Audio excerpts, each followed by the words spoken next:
Merci Jocelyne. Dans la chronique précédente, nous avons abondamment parlé d'Air Belgium et de ses vols directs vers les Antilles françaises. Pour mieux connaître ces îles des Caraïbes, j'ai invité Éric Valem, qui est journaliste photographe spécialisé dans les voyages, pour nous parler aujourd'hui de la Guadeloupe. L'histoire nous raconte que l'île fut découverte par Christophe Colomb. Elle fut baptisée en l'honneur d'un monastère espagnol, Notre-Dame des Guadalupe. La Guadeloupe est un régal à découvrir en toute saison et surtout durant notre hiver. Elle est un paradis tropical caressé par les vents alizés. C'est une île qui est composée de deux régions très différentes, je crois. Côté mer des Caraïbes, à l'ouest, se trouve Basse-Terre, tandis qu'à l'est, côté Atlantique, voici Grande-Terre. Eh bien, je propose de découvrir en premier lieu Grande-Terre. C'est le côté est. Cette partie de l'île est relativement plate, avec quelques villages au cœur de ces paysages couverts de canne à sucre qui ondulent dans le vent, fameuses cannes à sucre qui donneront d'ailleurs leur rhum. Quelques stations balnéaires comme Port-Louis, Anse-Bertrand, Le Moule, Saint-François, Sainte-Anne et le Gosier y abritent de superbes hôtels au bord de plages absolument magnifiques.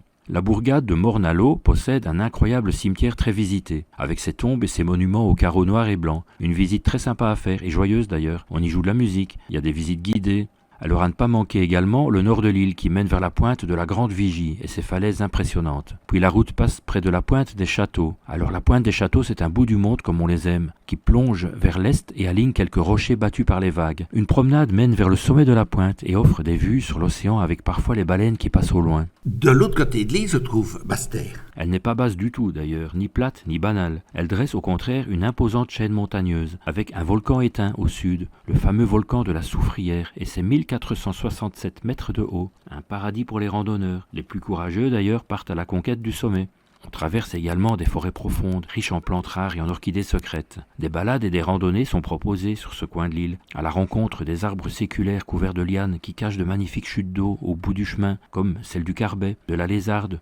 De ce côté Caraïbe, des villages et marinas attirent également les amoureux de nature et de plongée. C'est le moment de profiter des plages sans algues ainsi que des terrasses à gogo qui proposent cocktails, tiponches et planteurs ainsi que poissons grillés, acras de morue, ouassou et colombo, à savourer par exemple en face du parc Jacques Cousteau et de ses richesses sous-marines. Non loin se trouve le jardin botanique de Des Haies. Nous allons continuer à parler de la Guadeloupe après un petit intermède musical qui va nous mettre dans l'ambiance. Après cette visite de la ville de Basse-Terre, qui est la préfecture, parlez-nous du centre de l'île et de la ville la plus connue, bien qu'elle ne soit que sous-préfecture. Au beau milieu de la Guadeloupe se trouve Pointe-à-Pitre.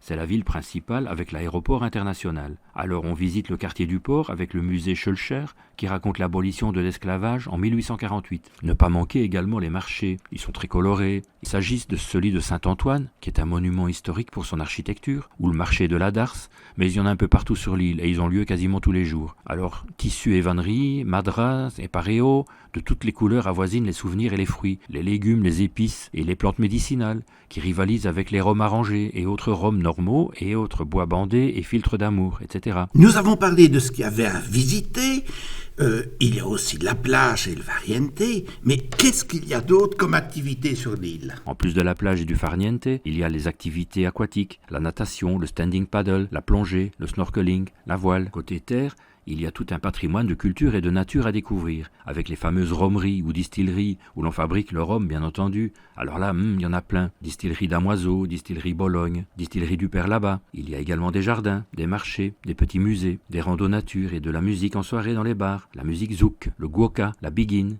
Il y a également la gastronomie bien sûr, sans oublier les apéritifs et cocktails multicolores, les tipos.